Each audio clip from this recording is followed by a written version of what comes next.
A lovely good morning. It is yet another Thursday morning where we come back on the Camnet Breakfast Show. Interesting enough, we are looking at governance, politics, and policies on the Camnet Breakfast Show this morning. I'm your host, Patrick Soko, and we are going to be together with you and to just unpack the various segments that we have on the Camnet Breakfast Show.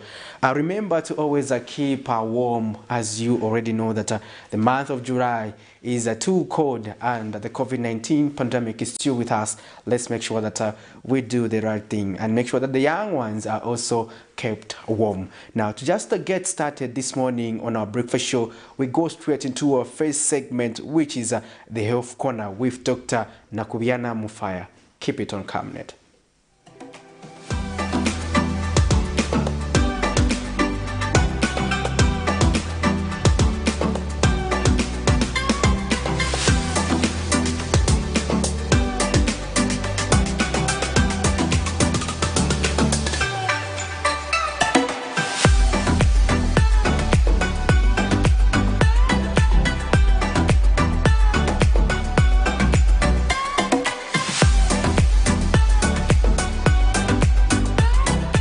Hi, good morning and welcome to the Health Corner on the Breakfast Show here at Camnet TV.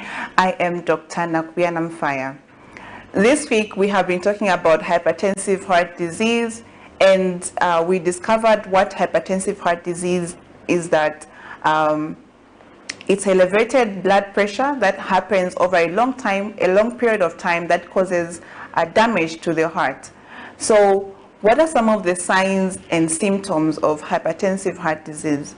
People with hypertensive heart disease can present with certain symptoms that can show that you have a problem with the heart, or you have something going on in your heart. And these symptoms include things like chest pain. Usually the chest pain feels like there's something sitting in the chest, or there's something squeezing in your chest, or you feel like a heaviness in the chest. Sometimes the chest pain can radiate or move from the chest itself. You start feeling the pain on the back or in the arm.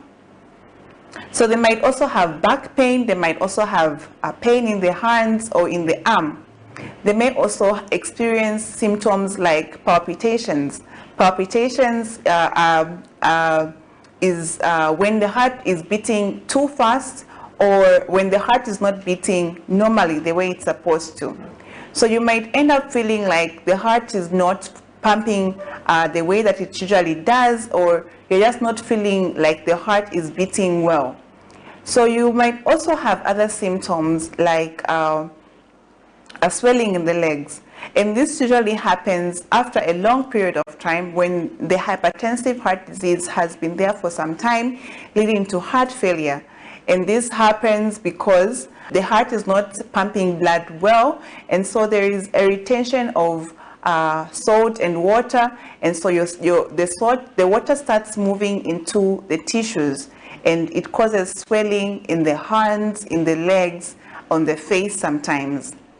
So these are some of the symptoms of people who have hypertensive heart disease, and you need to look out for some of these things so that you can know when to seek attention. Usually it's people who already have hypertension who would start experiencing these symptoms. So if you know that you have hypertension and you start having some of these symptoms, then make sure you go to the hospital as soon as possible. Also, sometimes you might already be hypertensive and you are taking your medication quite all right, but you might have episodes where your blood pressure increases drastically, and it can also lead to things like having a chest pain that you don't usually experience.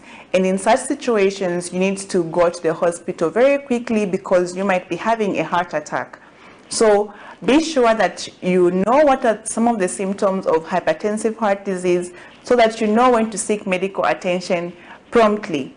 So today we are learning that hypertensive heart disease patients can have symptoms, and these symptoms include pain in the chest, which can radiate to the hands, to the back as well. So they might also have back pain. They might have palpitations in the heart, where the heart is not beating very well. And also they might have swelling in the body because there is a lot of fluid that is being retained in the body, leading to swelling in the feet most of the time. So these are just some of the symptoms of hypertensive heart disease that you need to look out for and watch for in yourself or in people around you, your family members, so that you know when to seek medical attention. I hope you have learned something today, and be sure to watch tomorrow's episode where we'll be talking about the treatment and the management of patients who have hypertensive heart disease. Thank you so much for watching.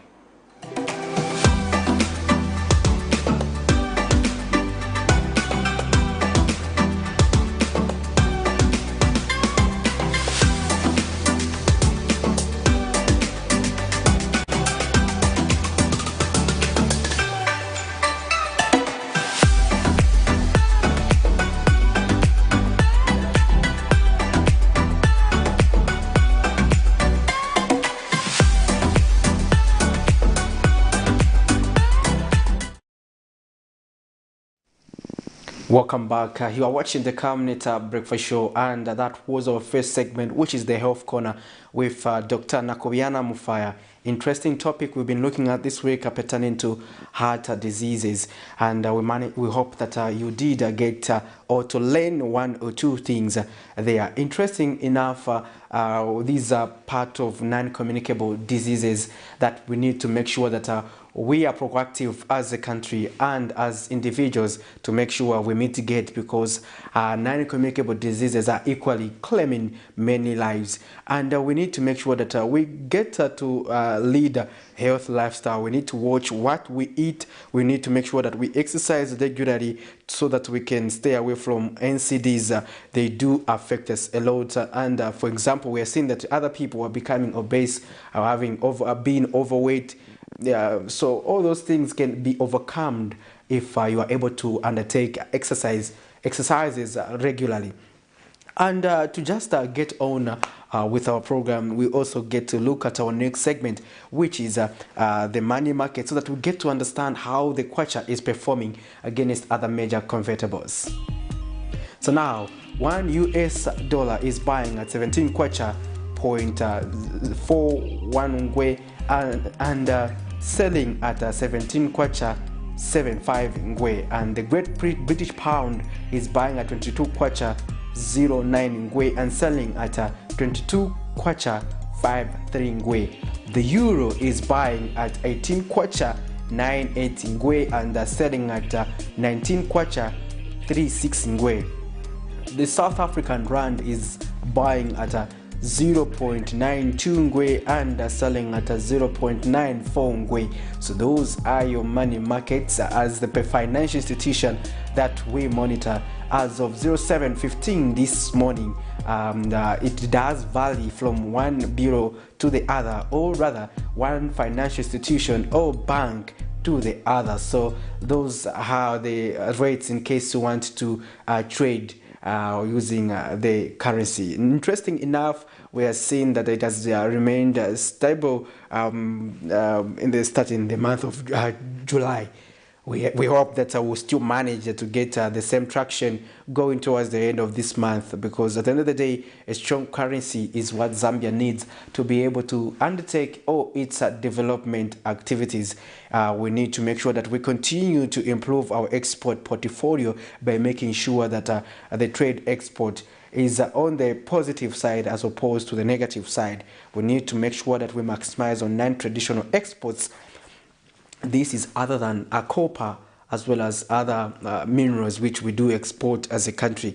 If we are able to maximize the non-traditional exports, then it means that we'll be able to strengthen our kwacha. So now we're also talking about issues pertaining to industrialization. They are key towards us as a country attaining maximum development. So we are here to see what the government has, especially come the year 20. The year 2024, what do they have in stock in terms of the national budget. And talking about the national budget, we'll be also looking at some of the proposals which stakeholders are making pertaining to the 2024 national budget. We have seen already and heard that various players, such as those in the disability movement, those in the financial sector, those in the non-governmental, in the NGO sector or civil society organizations, making various recommendations, especially that now Zambia managed to secure a debt restructuring deal from its creditors on a state-to-state basis. We managed to have over 6 billion United States dollars of our debt restructured, which we owe, and China is the major the player in that $6 million. So we tend to look that to see that if we are able to also get a better deal from the private sector in terms of restructuring the debt, it means that Zambia will continue to have enough relief that it is needed to make sure that we are able to undertake development programs. And also don't forget that Zambia is equally implementing the International Monetary Fund IMF bailout program, which is also means that Zambia has to operate within a tight budget, and it has to make sure that there's financial discipline to make sure that it achieves this some of the conditions of this program. But those arrangements also come with their hard conditions. It means that we have to continuously tighten our belts as citizens or as we implement the IMF program. Now, moving on the program, we are going to the next segment, which is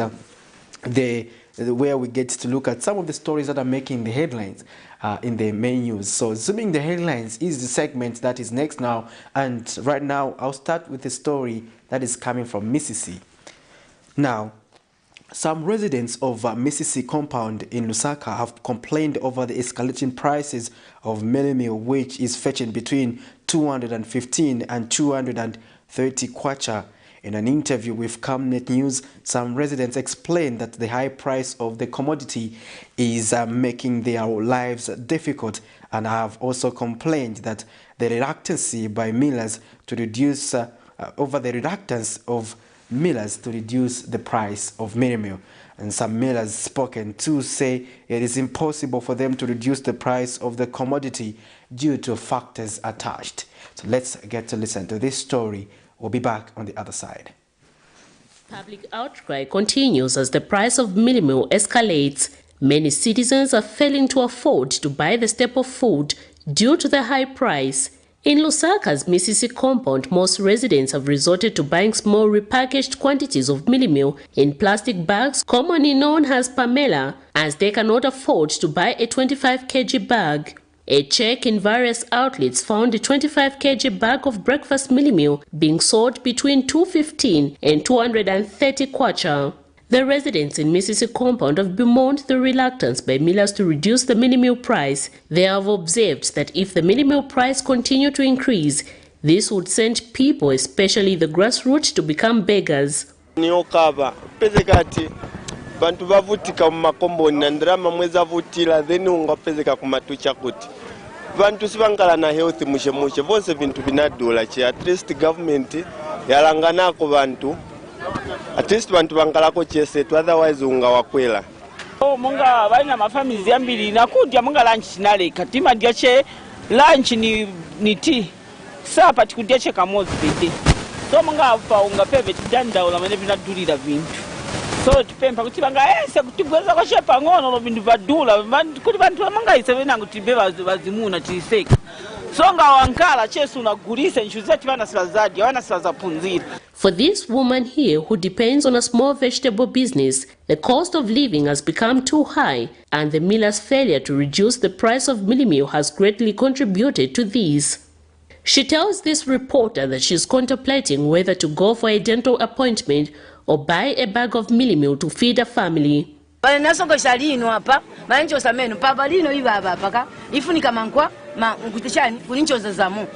mutengo uyenda forward pamwamba lino limozi enkala 150 lino limozi ino limozi ankala 150 elo mbika pani ndi nkungulume onsunga palibe maonaka unga wadula ne nkungulume zamba unitandiza palibe maonaka kanshi tufunika chani tandizo banakamba ti change chioneka. Meanwhile, some of the millers spoken to had this to say. The price of maize was triggered up to impress the farmers, maybe to do more, to get more efforts and more in farming. Maybe like we can have a bumper harvest or something. Yeah, maybe that's the reason. But it has triggered the price of minimum possibly to go up. So if they can reduce the price of fertilizer, they reduce the price of maize seeds and everything.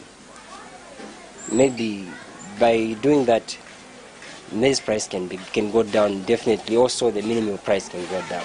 The issue of pricing maize and by consequence mealie meal is as controversial. The question remains, which one should be prioritized over the other? Should the government set a low floor price for the Food Reserve Agency to purchase maize in order to ensure affordable mealie meal and consequently force the rural farmers to subsidize the town dwellers? Or should the government set a high floor price for FRA to purchase maize and by consequently pushing the town dweller with high minimal price while allowing the rural farmers to rejoice in windfall? Miriam Kaimba reporting for Camnet TV News. Welcome back. You are watching the Camnet Breakfast Show with me, Patrick Soko, and we were looking at one of the stories making the headlines as of last evening on the Camnet main news. And this is among the topical national stories here in Zambia. We're looking at the prices of commodities and mealie meal, which is Zambia's staple food, where the residents of Mississippi compound there were expressing concern that 215 and 230 kwacha is too exorbitant for them to afford 3 meals a day, especially that most of them are in an extended family arrangement where they are many people in one household. So those are the concerns that people are raising, and we hope that the relevant authorities will continue to work on this issue. And in case you want to share with us your views and your perspective on this story, you can do so. We can get interacting on the Camnet Breakfast Show this morning, looking at issues pertaining to the price of mealie meal. They have been with us for a long time. So in case you also want to add your voice to that, what are some of the solutions? What is your take on this matter? You can give us your perspective, our dear viewers, because your views matter. You can also leave us that message on our social media platform on Facebook and YouTube. We'll be able to get back to you and get to also read out your comments. And also, if they demand feedback from relevant authorities, we'll gladly do so here on the Camnet television, because our news and current affairs department also takes a keen interest on the views that you make on these various live program we have here on this station, so that we can follow them up with the relevant authorities to address them. So now let's get to look at one of the interesting stories that has happened as of this week already. Now, this is a story that is coming from the former First family. Now, this is an interesting story in that we look at, we have been talking about issues pertaining to political persecution, but is it political persecution? Is it the rule of law? That's the question that continues to linger in many people's minds. But the former First family had a press conference yesterday, and let me just read out this story so that we can get to look at it. And this is the story which we are looking at pertaining to matters related to political persecution. And later on the program, I'll be joined by a social scientist, Innocent Kolala, to help me discuss this and many other topical current affairs, especially in the political and governance circles. Now, former President Edgar Lungu's children have lamented over the unfair treatment from the state. Addressing the media in Lusaka Tuesday, Chawama Member of Parliament Tasila Lungu, who spoke on behalf of her siblings, says the state has not made it easy for them to operate, as it has been playing to the gallery in the matter that relates to her family. Ms. Lungu says that the family only gets to hear about certain lawsuits in the media instead of being the first to receive the information. And acting Minister of Information and Media, Makozo Chikote, in a statement made available to Camnet News, has denied the allegations by the former President Edgar Lungu's children that the government has played a part in influencing alleged demonization on various media platforms of some members of that family. So let's get to listen to this story. Some of you may call our father different names. He remains a caring father to us. Children of the former President Edgar Lungu have finally spoken out on what they term unfair treatment by the state. Since the Patriotic Front was removed from office in August of 2021, former President Lungu's children, among them Daliso Lungu and Tasila Lungu, have on several occasions appeared before law enforcers in matters they are accused of being in possession of properties reasonably suspected of being proceeds of crime. The children, who gathered at their father's residence Tuesday morning and represented by Chawama Member of Parliament Tasila Lungu, says they have endeavored to lead a quiet life after their father left office, but that it has become fashionable to demonize the Lungu family based on unfounded allegations. Lives have revolved around family and constantly being invited to law enforcement agencies. We have endeavored to lead a quiet life after our father left office in August of 2021. We must hasten to say that we are not objectionable to the law enforcement agencies making inquiries into any matter, that we have constantly and consistently complied with the law enforcement agencies. Despite our compliance, it seems to us that it has become fashionable to demonize the Lungu family based on the unfounded allegations. The state has not made it any easier for us, as they seem to play to the gallery in matters that relate to our family. Mrs. Mwansa, who was in the company of her husband, also says the state has not made it easier for them, in that most lawsuits against her family members are first learned from social media before even receiving the information. We have finally obtained the necessary documents and will proceed to respond appropriately. Our appeal to all of you is to allow us to defend ourselves in court. The dramatization of our circumstances by the state in the daily tabloids has only worked to demonize our father, who has diligently worked to serve this country and willingly handed over power to the incumbent. We have spent considerable time with our father and our mother, who in all these difficult times have opted to remain silent. Sorry. Our father's resolve is to allow the law to take its course, and we agree with his position. Whereas some of you may call our father different names, he remains a caring father to us and a loving husband to our mother. Meanwhile, Acting Minister of Information and Media and Chief Government Spokesperson Makozo Chikote, in a statement made available to Camnet News, has denied allegations by the former President Lungu's children that government has played a part in influencing the alleged demonization on various media platforms of some members of the family who are alleged to own property suspected to be proceeds of crime. Mr. Chikote has emphasized that government's intention is not to demonize any individual or family, let alone members of the family of the former president, but rather to ensure transparency, accountability, and adherence to the rule of law. Prudence Chota, reporting for Camnet TV News.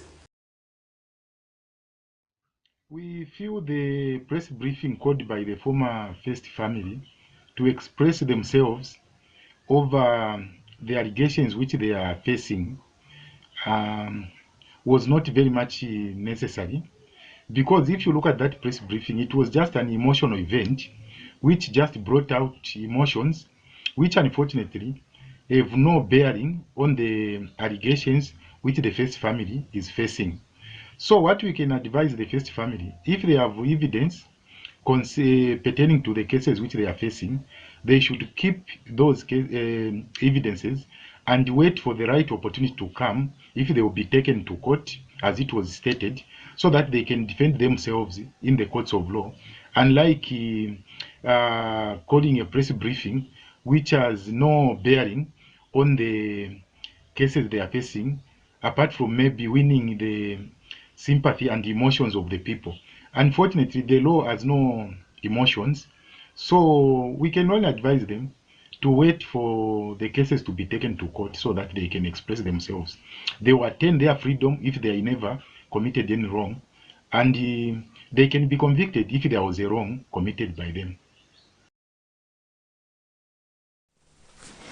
Welcome back. And interesting enough, those are some of the stories that were making the headlines as of last evening. A story coming from the former First family that were expressing concern that they are being victimized by the current regime led by President Hakainde Hichilema and the United Party for National Development, UPND. However, the government, acting government spokesperson Makoze Sichone there did come to clarify and state that there's nothing that is tantamount to political victimization there. And we also saw the Community Action Against Corruption Chief Executive Officer Blyton Tembo there also giving his perspective and justifying that there is nothing that can stop law enforcement wings in terms of undertaking their work. That the press conference was just an emotional event. That's how we described that press conference. However, you two, our dear viewers, let's get your concerns on this program this morning. Do you think there is that political persecution or victimization? And what just do you make of this press conference? Their concerns, are they genuine? Do they add up? It is you, our dear viewers, in case, what are you thinking about this story? I looked at the other story also before that. In case you also want to join us and give us your perspective, you can do so on the Camnet Breakfast Show. Now, let's also look at another interesting story where social scientist Innocent Kolala has predicted that the opposition patriotic front will go into oblivion in an event it fails to hold its general convention on the 28th of October 2023. In an interview, Mr. Kolala observes that there has been poor leadership and lack of direction by the party, as evidenced by a number of adjournments on the much-awaited convention. He says Zambians need strong opposition political parties to continue offering proper checks and balances to the ruling United Party for National Development, but that its failure to mobilize for the convention will leave it in a dilemma. Meanwhile, PF Acting Media Director Edwin Lifwekelo says in an event the party fails to hold its convention on the slotted date, it will still remain a strong opposition political party. So let's get to listen to this story. The former ruling party set the 28th of October 2023 as the date to which it is going to hold its general convention. Various stakeholders hope that the set date will be maintained. The Patriotic Front Party has made several postponements in holding its convention, citing many factors. This time around, stakeholders predict that any failure will result in the party going into oblivion. Political scientist Innocent Kolala has this view. What will happen in case this convention won't take place in October? That marks the end of this political party. We know that it has been in intensive care for some time, but that will be now the burial, the death of this political party, because what we are going to see after October will be those who have patience with this political party, maybe that it can be resuscitated, then they are going to lose that patience and they will start now joining other political parties, even those who wants to lead this political party, and they have that enthusiasm of leading the country. While many have alleged that the former ruling party is a dead organization which the people rejected at the ballot, Mr. Kolala says the former ruling party needs to organize itself, as Zambians need a strong opposition to offer proper checks and balance to the ruling party. As much as some of the members, they still have faith and confidence in this political party, not only the members who have faith and confidence in this political party, even the Zambians, because we need a strong opposition to the ruling political party such that I think they can be offering proper checks and balance for the best interest of the Zambian people. But what we have been seeing of late, especially of this former ruling political party, is much to be desired, because in most cases, the leaders there, they are more of the personalities have taken the center stage, as unlike ensuring that they put the people whom they are representing in this political party on top. While some have resigned and ceased to be members of the Patriotic Front, such as former media director Antonio Mwanza, who has cited poor leadership, lack of direction and failure by PF top leadership to mobilize for the convention, which has left the party structures in dilemma. PF acting media director Edwin Lifwekelo has rubbished claims of poor leadership and that the party is going into oblivion. Of course, the prophets of doom will tell you that PF will be buried, yes. I know that, yes, indeed, they've been concerned by members of the public that this convention has been postponed from time to time, I think in a number of times. But ideally, I think there are many reasons why it is so. I think that there are many issues that have to be put in place before the convention. So we are hopeful that come October, the convention will be held. And of course, anything is bound to happen at that particular time. But let's cross the bridge when we come there. For now, the date has been set, and we are all geared to ensure that the convention takes place. So there's no burying of PF. Actually, the more they want to bury PF, the more we germinate, the more seeds are germinating. Miriam Kaimba, reporting for Camnet TV News.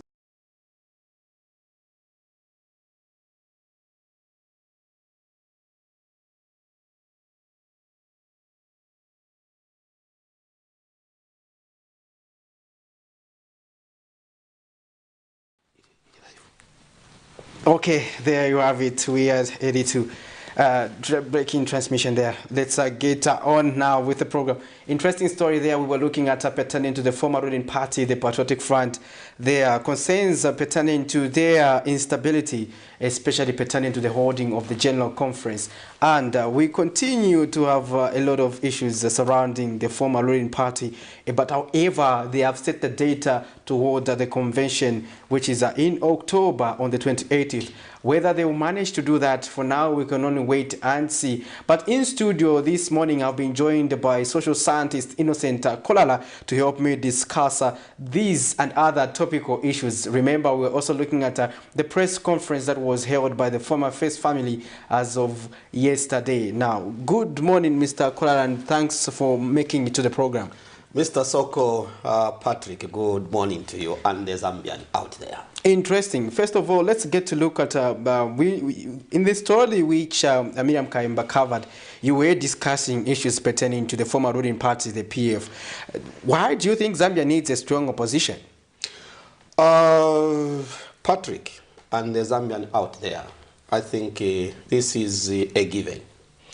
In the preamble of our Zambian constitution, you and I, we have put, I think, 10 things which we have given ourselves that we need to be ascribed to, where we are saying we, the Zambian people, we want this country, of course, to be a Christian nation. We, the people, the Republic of Zambia, we want to uphold that and so forth. Whereby, of course, among the we's, the fourth one, where you are saying, you and I, and the rest Zambian people, we need to uphold the principles of democracy. And what does the principles of democracy entails? It entails that we need to be part and parcel of the governance system in terms of participation. We need to participate by ensuring that whatever is happening in the governance system, we are supposed to be part. How are we going to be part? Are we all going to be in State House, or are we all going to be in Parliament, either in the council chamber? The answer is no. The reason why, under, of course, Article 45 and Article 46, then you bring in Article 61, Article 153, Article 91. You and I were saying of our Republican Constitution, of course, which was amended in the year 2016. And you and I, we have rightly put it to say we need to participate by putting up the leadership of our own choice. I always emphasize on our own choice, not the leadership which is going to impose itself. And the reason why under Article 46 we are saying, how are we going to put up this leadership? We are saying anyone who is of the age of 18 years and above is supposed to be registered as a voter and be given a right. I still emphasize a right, not a privilege. A right for ensuring that he or she participate for the secret ballot, where no one is supposed to know whoever this person wants to put into office. That's what we have said under Article 46 when we are dealing with the issues of franchise. I think our good colleagues in grade 9, they remember that in civics. I don't know how they call it now. Of course, during our time, it used to be civics where we are learning about the issues of franchise. Franchise is a right to vote, where you are given a right to put a person of your choice, because that's what we have said ourselves in the Constitution. And who are these people we are going to put in office? We have said we are going to put the councillors, and these councillors, we have even outlined what the do's and the don'ts, what they are supposed to do. The do's are in Article 151 and Article 152. Under Article 153, that's where now you are saying you are going to put up a councillor whom we have even given the qualification, or who is supposed to attain or to vie for the position of a councillor under Article 153. And under Article 154, we have put now the office of the council chairperson as well as the mayor. Under Article 62, that's where now you have put the office of the member of parliament. And of course, you have even outlined what they are supposed to perform. Not only that, under Article 91, you have put the office of the presidents. And under Article 92, that's where now you have given now what this president, whom we have put in office, is supposed to do. And you and I, Article 61, you are saying the power, the authority to be in that august house lies in the hands of the citizen of the Republic of Zambia. That's what we have said. The authority and rights to be in that august house is embedded in the hands of the Zambian people. Similarly, under Article 90, the executive powers of the president, the executive powers of the person you have given to run the office of the president lies in the hands of the Zambian people. And these powers which now you have given to who? You are now giving to one, the member of parliament under Article 62, and to the Republican president under Article 91. That said, we require now people to start monitoring this person whom have delegated this function. What is this person doing?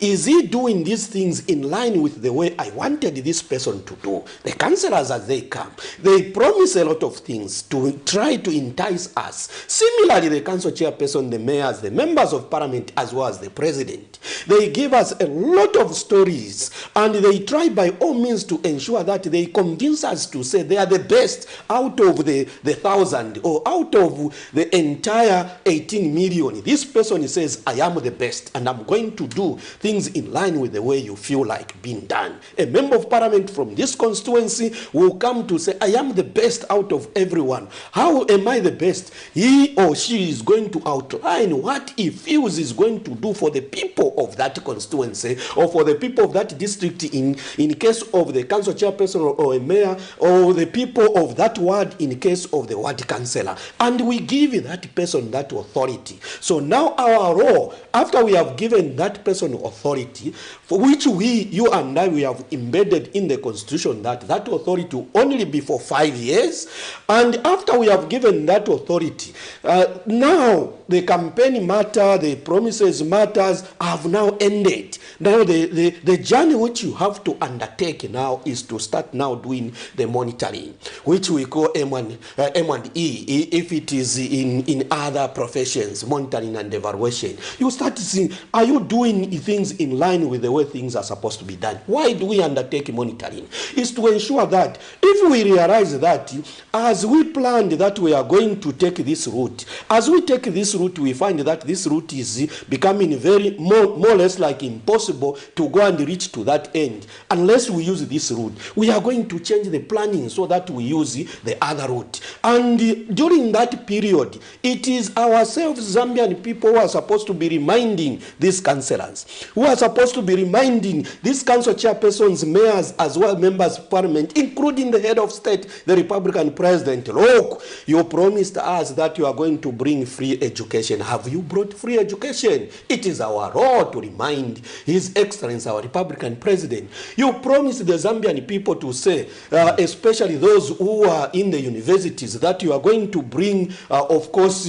bursaries back to them, including the meal allowance. Have you brought that? It is our role. Have you reduced the price of the fertilizer? Those are some of the issues, yes. Have you reduced the price of fertilizer? If not, what are you doing to ensure that the price of fertilizer is reduced? Have you improved the economy, which you promised the Zambian people? If the economy hasn't been improved, it is the role now of the sitting government to come back, to go back to what they promised and see why maybe the strategy which we were thinking could work, it cannot work now. So let's change the strategy so for the best interest of the Zambian people. If it meant maybe because we were indebted, you promised the Zambian people to say you are going to ensure that when you are in the office, you are going to restructure, then you are going to entice those people we borrowed money from so that they restructure the debt. Have you done that? And after you have done that,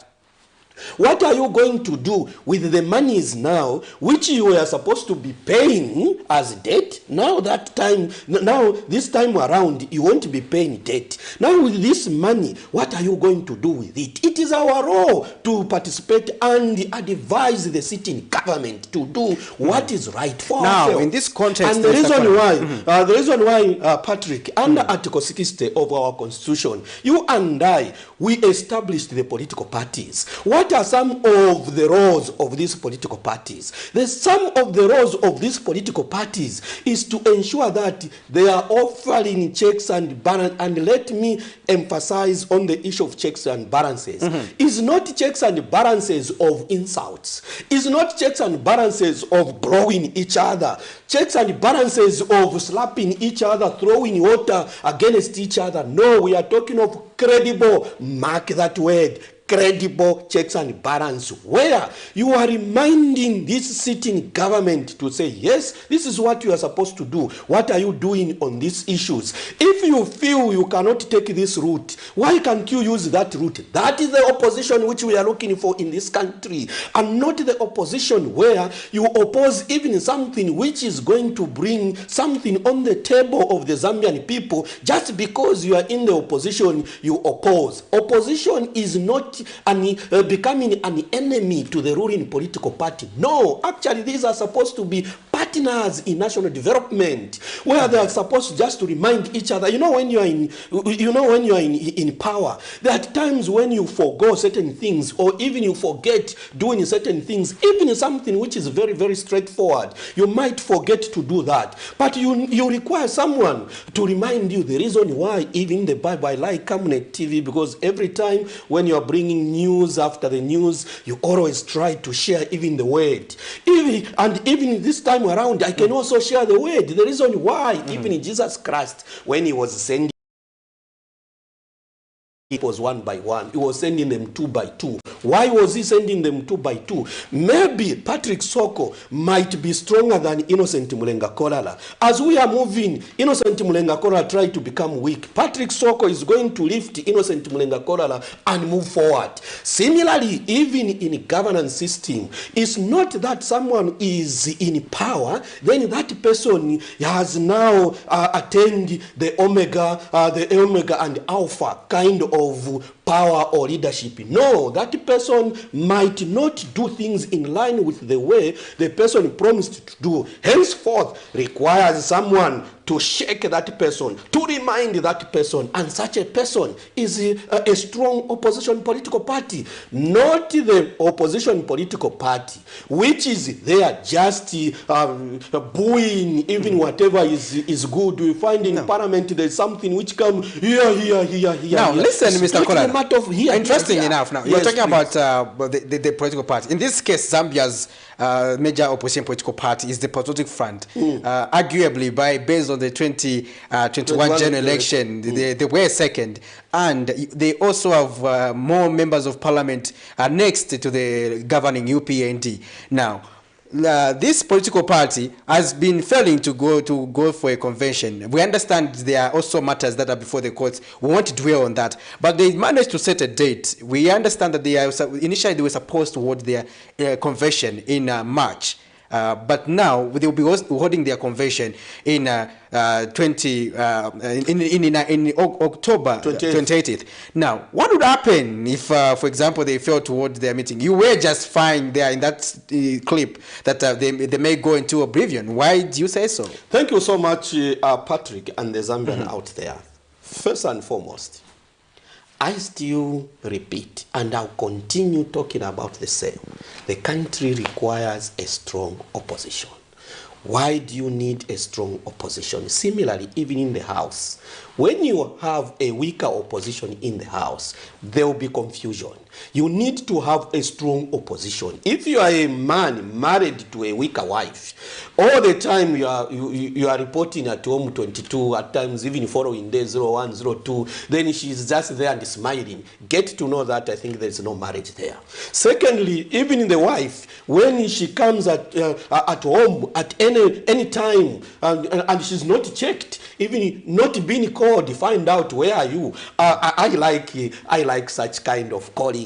When you receive a call from your wife, the first question, instead of greeting you, asking what you are doing, the first nice question which is being asked is where are you? Then after where are you, that's when now the other issues starts coming out. Very interesting. So why is it so? It's because this strong opposition wants the best out of the home, wants the best out of your house. So the reason why there is that opposition, and the reason why we need a strong opposition in the country, because we want the best as the people of the Republic of Zambia.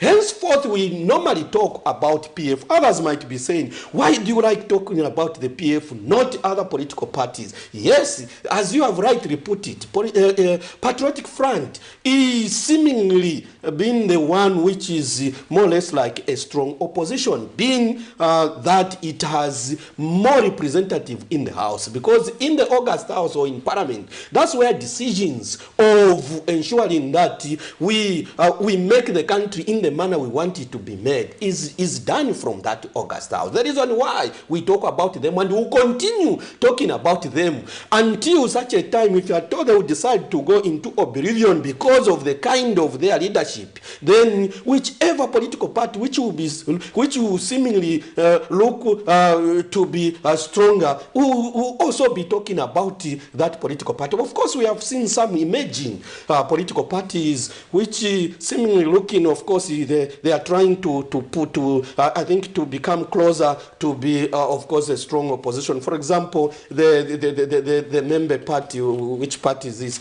Yes, we have Socialist Party. The Socialist Party. We have seen, of course, this for Calabar Party. We have seen all those parties which are coming up. But as at now, no question about it, PF is seemingly to become more stronger in the House than any other political party because of the members which they have. Yes.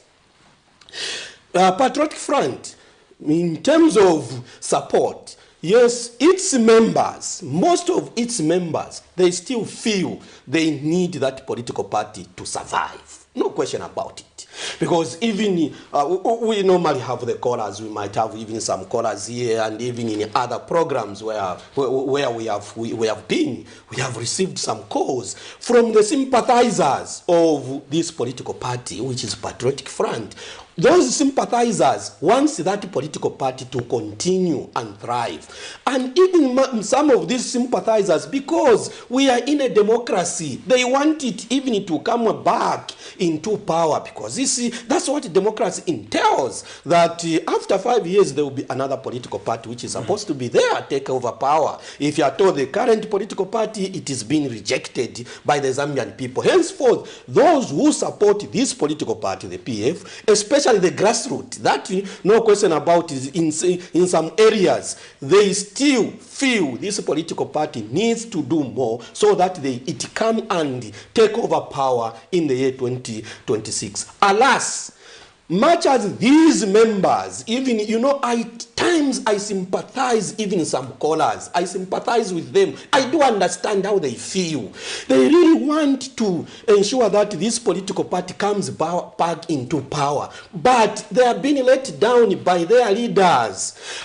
Us who tell them the truth, we are the ones who receive the punches. No, you have been bought. No, you have been what? No, you are sell out. You are what? But we just try to tell them the truth about this. They don't want to hear anything better or anything, the truth about the way this political party is being run, which is very, very unfortunate. If they were exiting the way most of the callers, they exit their reasoning as they are calling, if they exert such powers or such authority to its leaders, I think maybe that political party could have been somewhat, I think the opposition political party most Zambians might be looking for. Indeed, the biggest problem which has been in this opposition political party, it has taken the same way it was running when it was in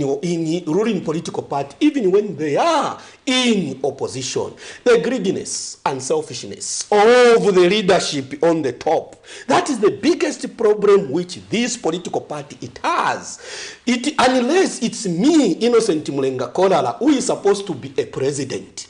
Unless it is me, Innocent Mulenga Kolala, who is supposed to have this share, this cake, and not a Patrick Soko. That is the biggest problem of this political party. The same greediness which made them to lose power, the same selfishness which led them to lose power, it is the same selfishness and greediness which they have even brought in opposition, which is very, so you mean they are not rebranding? That's what you mean? How do you rebrand? I've said this time and again. How do you rebrand with the same people who were rejected by the same Zambian people whom you want to go back and ask for forgiveness and lenience? Forgiveness and lenience for what? If you are talking of rebranding, bringing in new people, bringing new mind, bringing, of course, something which is new and not the same things. All those, for example, who are vying for the presidents, most of those were cabinet ministers in the previous government, and not only cabinet ministers. Others, even in 2021, they struggled even to win the seats which they are holding today.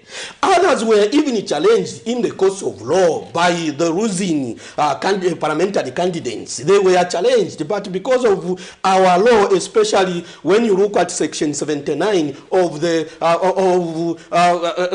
Electoral Process Act number 35 of the year 2016, very, very unfortunate, because what it talks about, Section 79, I think it looks at the holistic offense and not a single offense. For example, in terms of corruption, you have this is Camnet TV constituencies. Just an example. If it was a constituency and it has 5 wards, this constituency, then in 2 wards there was violence in 2 wards. But the court under Section 79, it will tell you to say no, because it was only done in 2 wards, so it did not affect the other 3 wards which had even a majority. Even if we removed the 2 wards, this person already won, which is very, very unfortunate, because the law should not only be looked at in such kind of the sphere. Henceforth, we are appealing once again to the same members of parliament in that August House.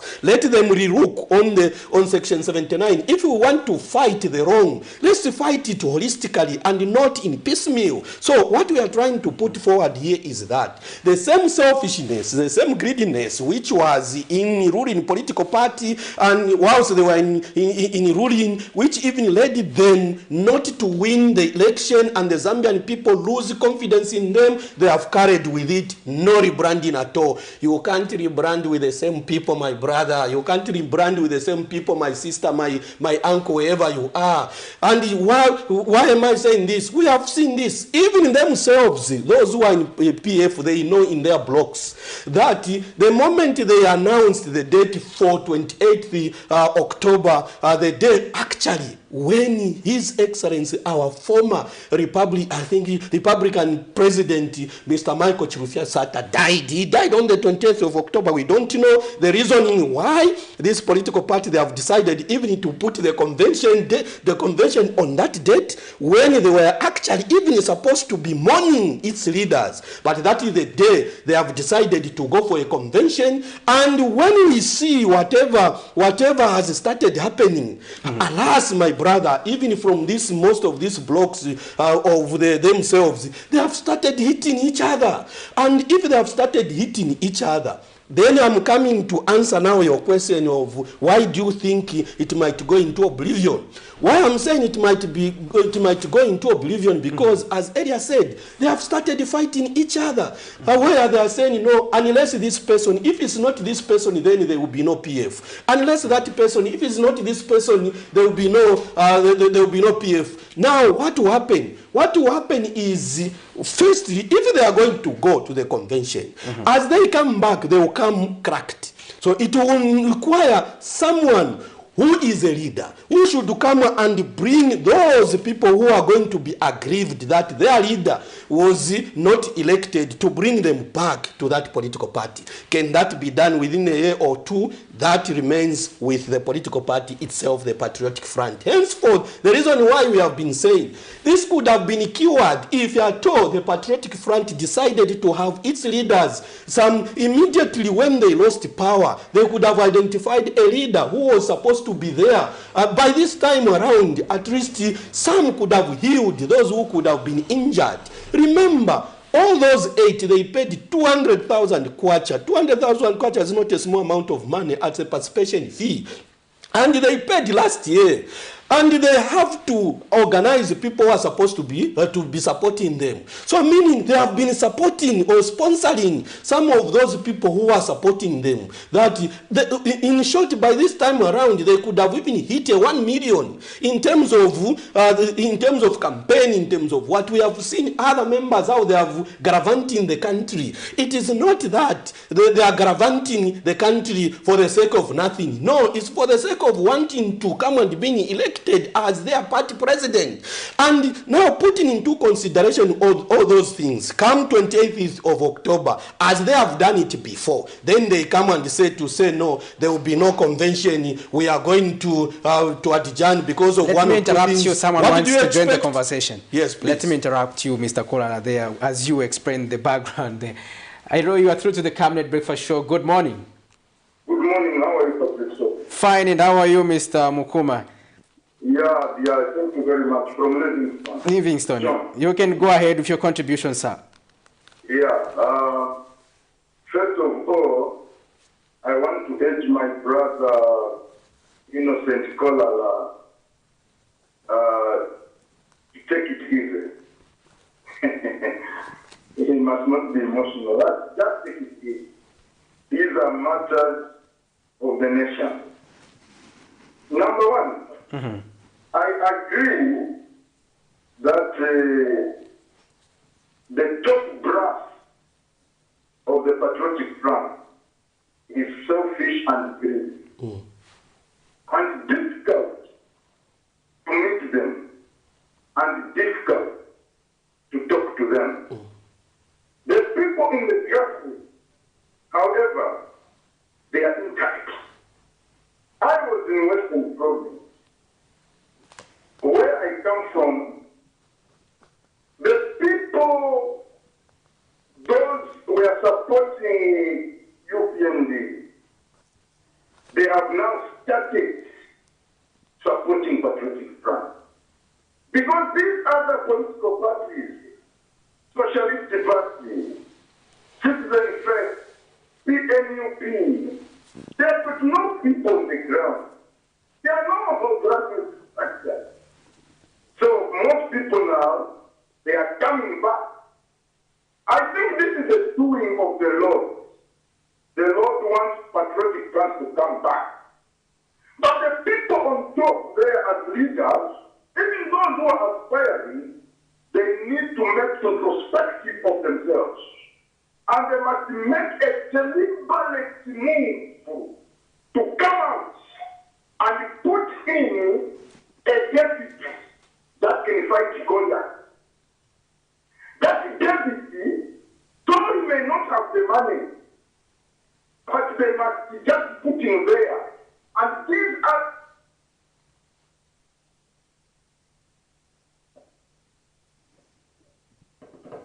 Oh, there, I think we lost him, but it was stressing a point there. Actually, we are speaking the same language with the, is it Mr. Mukuma? Mukuma, yes, from Mr. Livingstone. Mukuma, yes, from Livingstone. My brother, I sympathize with you and the other, I think, supporters of your political party. Yes, you might have seen that we are emotional, but I think the truth of the matter is that we need a strong opposition political party, which we are not seeing now because of our leaders, the leaders of this political party. Mr. Kolala, I want to draw you to another interesting national matter. Yes. This is a matter pertaining to political persecution. Those who belong to the opposition, even the day before yesterday, Mr. Hari Kalaba was suggesting that they are being persecuted, especially those who served under the Patriotic Front administration. On the other side, we have also seen that those who are coming from the governing United Party for National Development, they are saying that it is just the enforcement of the rule of law, making sure if you committed a crime, you should be able to be subjected before the law so that you can justify yourself. Other than this, there's also another thing that has emerged, that they feel that this persecution is coming in form of arrest, the manner in which people are being arrested, in that they would arrest you before charging you, they will make you sure that you sleep in police cells. Now, what do you have to say about this whole matter? I'll have to start with the issue of arresting people before investigating the case. I think that I've been a proponent of a rule of law. Just like His Excellency, our Republican President, Mr. Hakainde Hichilema, has been so candid on this matter. He passed through a lot of brutality during the time when he was canvassing to become as a Republican president, and he promised that during his rule he doesn't want to see such a thing to happen. Why is it so? Because that is a matter of a human right, Bill of Rights. Part 3 of the Constitution, Article 15, is very, very clear. No one is supposed to be subjected to brutality or to torture. That's what the law says. Regardless of who, it hasn't excluded or given a leeway of any individual in this country that, unless you, institution, you can inflict pain, you can brutalize this person, you can, not at all. Not even a single person has been singled out to do such a thing, inflicting pain on another person. And of course, if such a thing has been happening, of course, we have been hearing, we heard about, of course, Honorable Ambassador Emmanuel Mwamba, we heard about those others who were, of course, giving the testimony that they were brutalized before. The president has been candid on this part. The president has been plainly all the time that please, police, before you bring somebody to book, ensure that you investigate the matter to the fullest. Such that the time now you are laying your hand on the shoulder of this person to say, I've arrested you because of ABCD. It is after you have done proper investigation. There are no question about it. I think if there is brutality, there is torture, there is what, that is not tolerated, that is not condoned in this country. But that does not mean that the police should stop now carrying out their functions. No. You and I, we have given them the functions which they are supposed to do. Most the function which you have given them under their law, Police Service Act is ensure that they protect you, they protect me, and they protect themselves, and they protect actually even the properties of the state, including your property and my properties. These two issues of protection which you and I, we have given these police officers, they need to carry them out professionally. And if they realize that there could have been certain properties of the people which have been embezzled, which is supposed to be protected, they will tactfully use their law in ensuring that such properties are protected and brought to the rightfully or to the rightful owners of such properties. There are no question about it. We need to support the police to ensure that they carry out, of course, their mandate and investigate and bring to book those people who might have been keeping people's property, so that the owners of such properties need to start enjoying. So on that part, in terms of trying to investigate those who are perceived to have been maybe embezzled the Zambian resources, there I have no question about it. They receive my support, the security wing. They need to go on, so that such resources should not only be in few individuals. Let such resources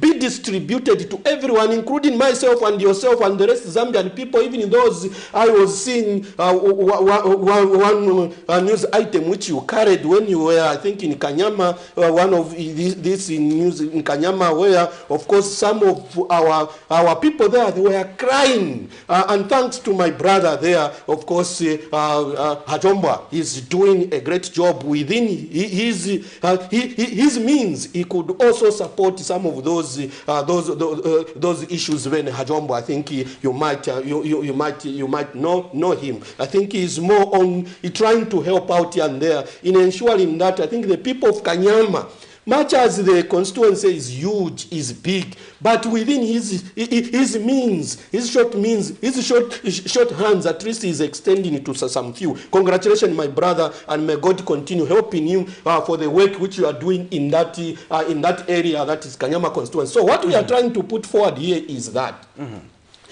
those who took anything for us Zambian people, there was an extension of the hand in Parliament by Her Honor, the Vice President. You say, no, amnesty has been extended to everyone who ever maybe touched anything which he or she feels is not his or hers, to bring it back so that we close that chapter, because it's provided for actually in the Anti-Corruption Commission Act. It is Anti-Corruption Act. It is there that if you willingly take that money to say, Baba, I touched on this, but I feel I have to bring it back. And they are very much satisfied to say, indeed, that's what is transpired. They will simply correct that money, then, or whichever property, then you will sign off and you become a free citizen. So now, if that amnesty has been extended, then no one wants to, whatever, then if maybe the security wing, through the report, and for only information, the law is very interesting. The anti-corruption law, it's very clear. The Anti-Corruption Commission officers cannot come and pounce on your house. Or just from their own, they just wake up, dream, they see this nice building, then say, I'm coming to know. They need to receive a report, a complaint from anyone, maybe from me, with a detailed information. Yes, so-called, to me, I feel he embezzled the money based on this and this and this and this, and I feel you need to investigate. Then they will get that report. After getting that report, they are going to study it. And when they see that there is some element of truth, they need now to start investigating that matter. How they are going to do it, that is what they learned, I think, from their training institutions, how they are going to come on the top of the matter. So what we are talking about here is that the issue of saying no, I think they are targeting a certain grouping. I think this matter, we have, come on, Asoko, we have discussed this issue several times. Who are the individuals who were charged with government resources? Is it you or myself? Not at all.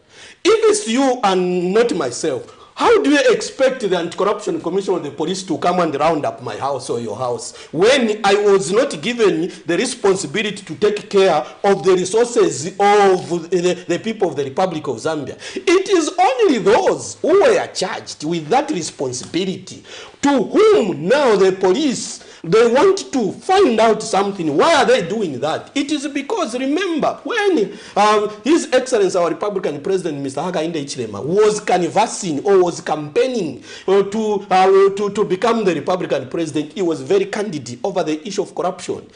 He maintained to say, even if those who took even a coin, as long as that coin is not theirs, they need to ensure that they come and bring it back in the government coffers so that it can help the Zambian people in another sector, like it did some of the resources which we had, it did with the University of Zambia. We saw that those who were on bursary, they were about 2,000 or 3,000. But because of some of those embezzled monies which were brought in the government coffers, to about 2,500 more numbers were increased using the same amount of money. And exactly that's what His Excellency asked for. And as the people of the Republic of Zambia, we gave him the mandate based on that. So now, our dear viewers, you are watching the Camnet Breakfast Show, Wednesday edition, rather, where we focus on governance, policy, and politics. And interesting in studio, we have a social scientist, Innocent Kolala. As you already know, the Wednesday and Thursday edition of the Camnet Breakfast Show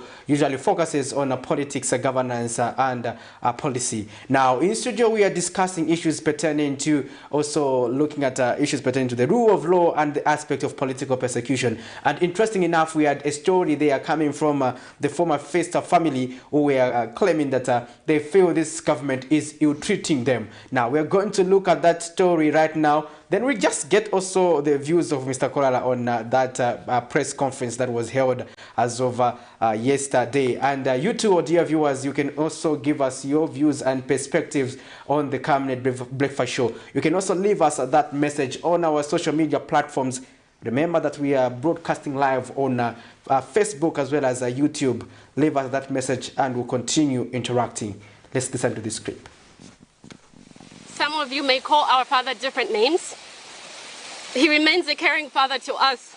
Children of the former President Edgar Lungu have finally spoken out on what they term unfair treatment by the state. Since the Patriotic Front was removed from office in August of 2021, former President Lungu's children, among them Daliso Lungu and Tasila Lungu, have on several occasions appeared before law enforcers in matters they are accused of being in possession of properties reasonably suspected of being proceeds of crime. The children, who gathered at their father's residence Tuesday morning and represented by Chawama Member of Parliament Tasila Lungu, says they have endeavored to lead a quiet life after their father left office, but that it has become fashionable to demonize the Lungu family based on unfounded allegations.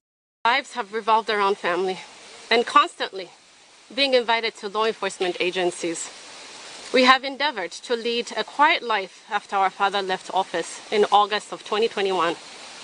We must hasten to say that we are not objectionable to the law enforcement agencies making inquiries into any matter, that we have constantly and consistently complied with the law enforcement agencies. Despite our compliance, it seems to us that it has become fashionable to demonize the Lungu family based on the unfounded allegations. The state has not made it any easier for us, as they seem to play to the gallery in matters that relate to our family. Mrs. Mwansa, who was in the company of her husband, also says the state has not made it easier for them, in that most lawsuits against her family members are first learned from social media before even receiving the information. We have finally obtained the necessary documents and will proceed to respond appropriately. Our appeal to all of you is to allow us to defend ourselves in court. The dramatization of our circumstances by the state in the daily tabloids has only worked to demonize our father, who has diligently worked to serve this country and willingly handed over power to the incumbent. We have spent considerable time with our father and our mother, who in all these difficult times have opted to remain silent. Sorry. Our father's resolve is to allow the law to take its course, and we agree with his position. Whereas some of you may call our father different names, he remains a caring father to us and a loving husband to our mother. Meanwhile, Acting Minister of Information and Media and Chief Government Spokesperson Makozo Chikote, in a statement made available to Camnet News, has denied allegations by the former President Lungu's children that government has played a part in influencing the alleged demonization on various media platforms of some members of the family who are alleged to own property suspected to be proceeds of crime. Mr. Chikote has emphasized that government's intention is not to demonize any individual or family, let alone members of the family of the former president, but rather to ensure transparency, accountability, and adherence to the rule of law. Prudence Chota, reporting for Camnet TV News. Welcome back. There you have it. That's a story there for the former first family there, where we are expressing concern pertaining to matters that are being labeled against them. And we saw that last week we saw the arrest of one of former President Edgar Lungu's sons, who is Daliso Lungu, who was arrested for various offenses, including money laundering activities. Mr. Kola, first of all, you heard that press conference that was held by the former first family. Want to get your views on that? Thank you so much, Patrick, and the Zambian out there. First and foremost, I think it's very, very unfortunate that such a press conference was held. And why do you say it was unfortunate? I'm still coming there because I think it was more or less like an emotional press conference, which maybe required, I think, that Zambian people feel sympathy of whatever is going on. When it comes for the investigation of the former family, I think this is not the first in this country which we have experienced, because there are even others who are even jailed, sentenced. Remember, under Rupia Bwezanbanda, I think about two, if my memory serves me right, about two of his children. One even had to run away from this country, had to seek for asylum in South Africa, until when Mr. Lungu, I think, came into power. That's when that child came back into this country. And another child, I think, if my memory serves me right, was even arrested, was even sentenced. I think, you know, what we are trying to bring forth is that the law, the way the law is, I think it has no face where it should start now choosing to say, no, it is Patrick Soko, it is Innocent Mulenga Kolala, it's the daughter or the son to whichever person. Not at all. Maybe that press conference, what could have been brought out was the issue of those allegations and how they stand with those allegations. As unlike that, of course, you know, if a lady is coming out, that almost everyone become emotional, become sympathetic, but the law, unfortunately, has nothing to do with emotions and has nothing to do with sympathy. So these are some of the issues, as she has rightly put it. Yes, let her go. And the other family members defend themselves in the court of law. The reason why we have competent and impartial courts of law, which are very much independent, who are going now to determine their matters. Yes, of course, they have cried foul to say, no, I think the matter, even before they know it, it is in the public domain and so forth. Yes, they are standing. You know, when even yourself here at Camnet, when you do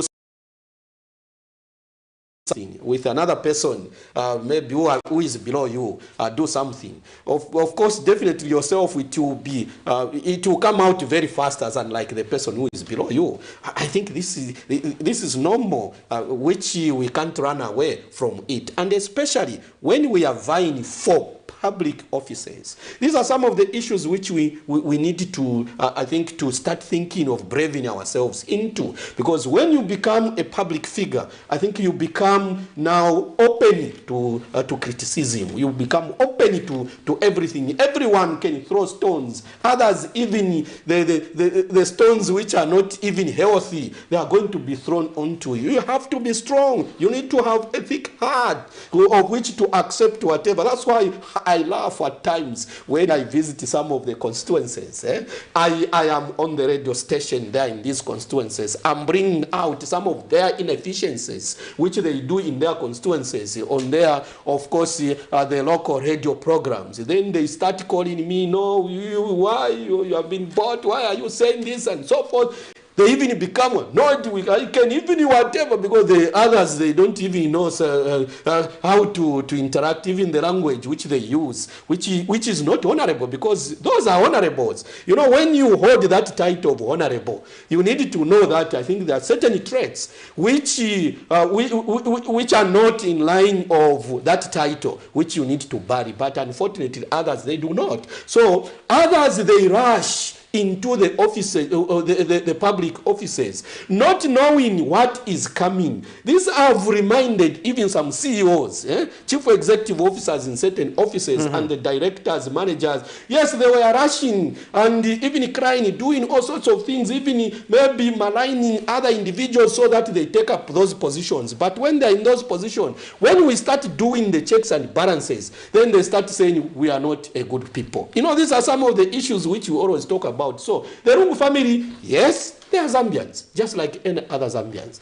Unfortunately, it's only one person in this country, or one position in this country, which is insurated with not to be, of course, investigated or maybe what and so on. That is the presidency, because we have given that position, I think, the immunity it deserves. So in this case, apparently, it's only His Excellency, our Republican President, Mr. Hakainde Hichilema, and His Excellency, our former Republican President, Dr. Edgar Chagwa Lungu. These are the only two individuals, apparently, who are insurated from some of those which they are calling persecution. But it's just investigation. So be it a wife, be it a daughter, be it a granddaughter, a grandson, a what is amenable, my brother, for investigation, as long as there is information which has been taken to these security agencies or investigative agencies. As earlier said, that the only sad part of ourselves, the Zambians, we feel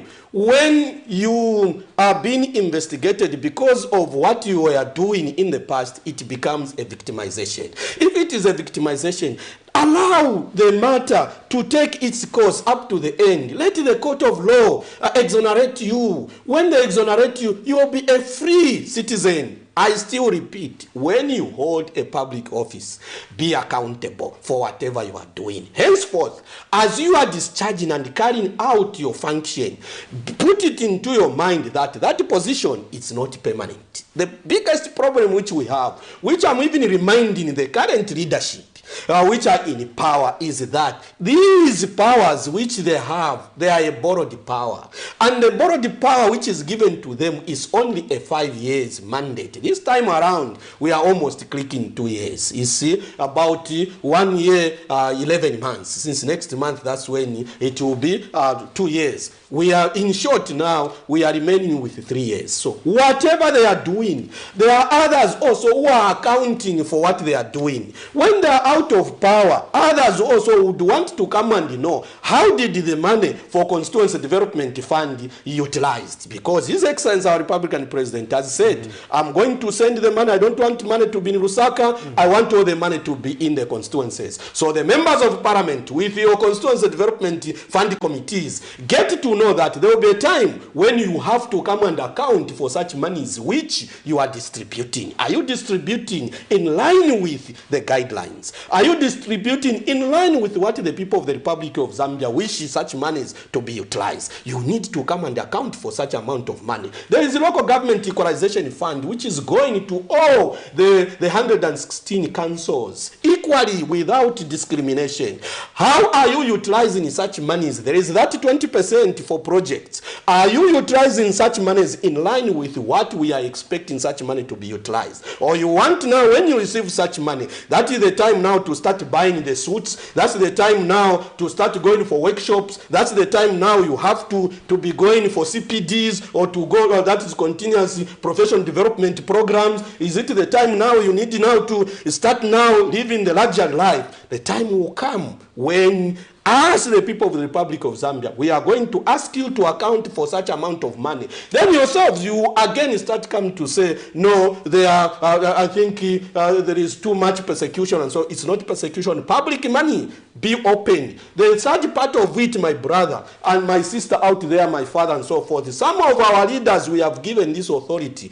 They are very difficult to reach. Very, very difficult. Even when you are calling to reach them, it's not as easy as you think. But when they were canvassing, when they were asking for a vote, my brother, when they found, even when they found a missed call, even at midnight, they were calling back. But this time around, when they find 3-4 missed calls from you, you are blocked, my brother, you are disturbing them. Maybe you are calling them for the sake of reminding them, or maybe alerting them of what might have been happening in their wards, if they are ward councillors, in their districts, if they are council chairperson or mayors, in their constituencies, if they are members of parliament, or in their ministries, if they are ministers. But alas, this time around, some, not everyone of course, some have become alphas and omegas. Soon and very soon, we will start seeing them also having such kind of press conferences now, seeking for attention from the Zambian people and telling the Zambian people that I think there is too much persecution to them.